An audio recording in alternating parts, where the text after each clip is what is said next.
दिल्ली येथे 20 तारखेला विद्यार्थ्यांवर जे पोलीस प्रशासनानं अमानुष पद्धतीने जो लाठीचार्ज केला त्याचा आम्ही सर्वप्रथम निषेध करतो। आणि उद्याच्याला जे 23 जुलै जो दिवस आहे, सदैव बाळासाहेब आंबेडकरांनी अख्खा महाराष्ट्र बंदचं आवाहन केलेलं आहे। त्यामुळे आज परभणी जिल्ह्याच्या वतीनं, वंचित बहुजन आघाडीच्या वतीनं, सर्व संघटनेच्या वतीने ही पत्रकार परिषद होती। आणि उद्या व्यापारी वर्गाने, सर्व संचालक मंडळ असतील, काही प्रायव्हेट शाळा असतील किंवा शिक्षण संस्था असतील किंवा ट्युशन वर्ग असेल, लेक्चर वर्ग असेल किंवा अत्यंत आवश्यक सुविधा सोडून सर्वांनी बंद पाळावा।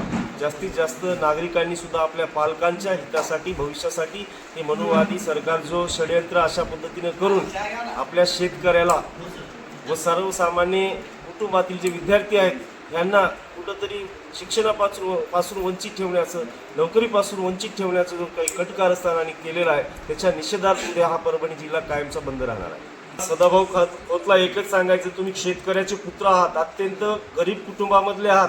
आपल्याला शेतकऱ्याबद्दल जशी कळवळ आहे तशी विद्यार्थ्याबद्दलही कळवळ असावी। आपण जे वक्तव्य केलेलं आहे, या देशाचं भविष्य म्हणजे विद्यार्थी आहेत, तरुण आहेत, युवक आहेत।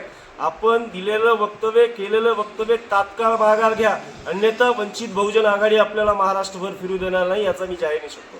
बहुजन आघाडीच्या माध्यमातून मी सर्व परभणीकरांना आवाहन करतो की उद्या 23 जुलै सर्व परभणी जिल्हा कडकडीत बंद पाळायचा आहे। आदरणीय बाळासाहेब आंबेडकर यांच्या आदेशानुसार संपूर्ण महाराष्ट्र बंद आहे। तर एक बाळासाहेब आंबेडकरांचा एक सैनिक म्हणून परभणी जिल्ह्याला आवाहन करतो की आपण उद्या कडकडीत पाळावा, कारण की हा प्रश्न तुमचा आमचा नसून सर्व महाराष्ट्राच्या विद्यार्थ्याचा आहे, संपूर्ण भारताच्या विद्यार्थ्यांचा आहे। त्यामुळं आपण या बंदमध्ये आपलं सहभाग्य पाळावं एवढीच विनंती करतो। ज्या बी अत्यावश्यक सेवा येतात का, त्यामध्ये असेल हॉस्पिटल, ॲम्ब्युलन्स, ज्या काही लागतील अत्यावश्यक गोष्टी, त्यामध्ये कुठेही अडचण येणार नाही, कारण की आम्ही शांतपूर्वक उद्याचं बंद पाळणार आहोत। त्यामध्ये ज्या काही गोष्टी अशा आमच्या नजरेत येतील तिथं आम्ही निश्चितच त्या वेगळ्या पद्धतीनं आम्ही त्या पार पाडू। आतापर्यंत सर्व संघटनाने, आंबेडकर चळवळीतले आमचे सगळे नवयुवक मित्र असतील व व्यापारी संघ असेल, शिवसेना आहे, त्यामध्ये अनेक पक्ष आहेत, काँग्रेस आहे, बऱ्याच जणांना आम्हाला आता सध्या पाठिंबा दिलेला आहे। आणि त्यांनी आश्वासन दिलेले आहे की आम्ही कडीचोट पूर्ण जिल्हा 9 तालुक्या सगळं बंद पाळू। पण सगळ्यांनी सहभागी व्हायला पाहिजे, कारण की विद्यार्थी ज्या पद्धतीनं विद्यार्थ्याचा नीटचा पेपर फुटलेला आहे आणि फक्त विद्यार्थ्याचा नाही, शिक्षकाचा TETचा पेपर फुटलेला आहे। म्हणजे राज्यामधले देवेंद्र, देशातले नरेंद्र आणि शिक्षण मंत्री धर्मेंद्र सगळे उंदरासारखे कामं करायचे कुरतडण्याचं व्यवस्थेला। आणि म्हणून ज्या पद्धतीनं, आणि का शब्द वापरल्याचं कारण आहे, कारण की जर विद्यार्थ्यांना, युवकांना ही लोक कॉक्रोच म्हणू शकतात, तर यांना उंदरच म्हणलं पाहिजे। यांच्या नावासमोर लावायला काही देवेंद्र नाहीत आणि तेव्हा इंद्र नाहीत। त्याच्यामुळं आणि ज्या पद्धतीनं महाराष्ट्रामध्ये किंवा देशामध्ये शिक्षण व्यवस्थेचं ढिंडोर उडलेलं होतं, आज पंजाब आणि हरियाणाची शेतकरी अमेरिकेने लावलेल्या टॅरिफच्या विरोधामध्ये दिल्लीच्या सीमेवर पोहोचलेले आहेत आंदोलन करण्यासाठी। तुम्ही पाहिलं असेल तर शेतकरी बेजार आहेत, विद्यार्थी बेजार आहेत, बेरोजगारांची संख्या या देशात वाढलेली आहे। आणि मूळ प्रश्नापासून भटकवण्याच्या अगोदर वंदे मातरम म्हणा, ज्यांनी आयुष्यात देशात कधी ज्यावेळेस स्वातंत्र्याचा लढा दिला होता त्यावेळेस म्हणले नाही, ते वंदे मातरमवर डिबेट करण्यासाठी संसदेत काम करण्याचा प्रयत्न करू राहिले। आणि म्हणून संसदेमध्ये सुद्धा, संसदेच्या बाहेर सभागृहात सगळ्याच पक्षांनी, संघटनांनी मोठ्या प्रमाणामध्ये महाराष्ट्रभर आणि देशभर आंदोलन सुरू झालेलं आहे।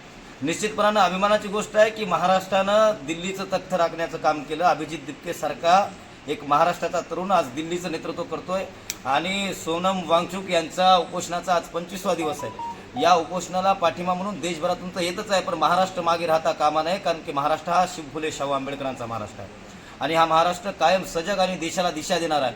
म्हणून या महाराष्ट्रामध्ये सुद्धा मोठ्या आक्रमकपणाने आवाज उचलला पाहिजे आणि प्रत्येक नागरिक सहभागी व्हावा, या उद्देशानं वंचित बहुजन आघाडीचे अध्यक्ष आणि विश्वमंत्री डॉक्टर बाबासाहेब आंबेडकरांचे नातू माननीय बाळासाहेब आंबेडकर साहेबांनी जी महाराष्ट्र बंदची उद्या हाक दिलेली आहे, एक मिनिट थांबा, डॉक्टर बाबासाहेब आंबेडकरांचे नातू माननीय बाळासाहेब आंबेडकरांनी महाराष्ट्र बंदची हाक दिलेली आहे। आणि त्या महाराष्ट्र बंदची हाक दिल्याच्या नंतर राजगृहाचे वारसदार आणि राजगृहावरून आदेश आल्याच्या नंतर राजगृह ब्रिगेड जे परभणीतले बाबासाहेबांच्या, फुले शाहूंच्या, सर्व महापुरुषांच्या विचारावर चालणारं जे युथ ब्रिगेड आहे, जे खऱ्या अर्थानं नव्या पिढीची चळवळ, म्हणजे जुनं पॅन्थर नव्या रूपात या परभणीत अवतरलेला आहे आणि निश्चितपणानं राजगृहाचं आदेशाचं पालन म्हणून आम्ही या महाराष्ट्र बंदमध्ये परभणी बंद करण्यासाठी निश्चितपणानं शांतता आणि कायदा सुव्यवस्थेचं आणि सर्व नियमाचं पालन करून फक्त व्यापारी बांधवांना आव्हान आहे की आपण आपली व्यापारी संकुलनं उत्स्फूर्तपणे बंद करावी. ज्या अगोदरच्या सगळ्यांनीच बैठकीत सांगितलेलं आहे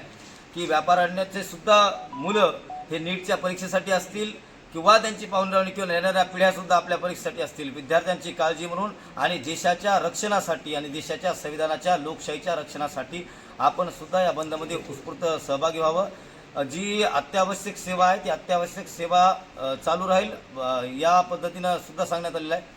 अत्यावश्यक सेवेमध्ये मेडिकल असतील किंवा मग आपले दवाखाने असतील, अत्यावश्यक कार्यालय असतील, त्या कुठल्याही सेवेला अडथळा न आणता हा उत्स्फूर्त बंद सकाळी 10 वाजल्यापासून ते 5 वाजेपर्यंत होणार आहे. आणि या बंदामध्ये राजगृह ब्रिगेड पूर्णपणानं वंचित बहुजन आघाडी आणि सर्व संघटनांच्या सोबत आहे.